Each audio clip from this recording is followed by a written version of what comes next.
नमस्कार, मी पंजाब डक. आज 22-23 पर्यंत तुमच्या पूर्व विदर्भ आणि पश्चिम विदर्भ 11 जिल्ह्यामध्ये दररोज वेगवेगळ्या भागात पाऊस पडणार आहे आणि पिकाला जीवदान ठरणार आहे, म्हणून हे अंदाज लक्षात येतात.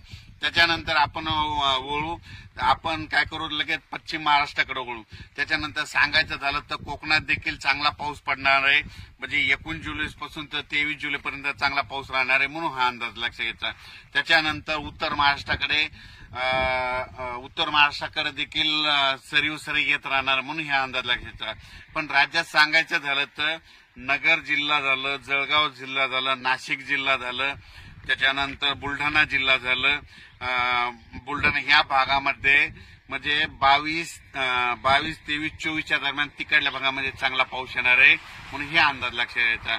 त्याच्यानंतर राज्यातल्या सर्व शेतकऱ्याला सांगू इच्छितो की खास करून पूर्व विदर्भ आणि पश्चिम विदर्भ की 25च्या नंतर 25 जुलै, 26, 27च्या नंतर विदर्भ, पूर्व विदर्भ, पश्चिम विदर्भामध्ये पुन्हा एकदा मोठा पाऊस येणार आहे. त्याच्यानंतर हे अंदाज त्याचा नंतर दिले ते. पण खास करून आज 19 जुलैपासून ते 23 जुलैपर्यंत सोलापूर जिल्हा, सातारा जिल्हा, सांगली जिल्हा, पुणे जिल्हा, त्याच्यानंतर नगर जिल्हा, त्याच्यानंतर धाराशिव, बीड, लातूर, नांदेड, हिंगोली, यवतमाळ, परभणी, त्याच्यानंतर इकडे जालना जिल्हा, संभाजीनगर जिल्हा, जळगाव जिल्हा, त्याच्यानंतर बुलढाणा जिल्हा, अकोला, अमरावती, वर्धा, नागपूर, भंडारा, गोंदिया, चंद्रपूर,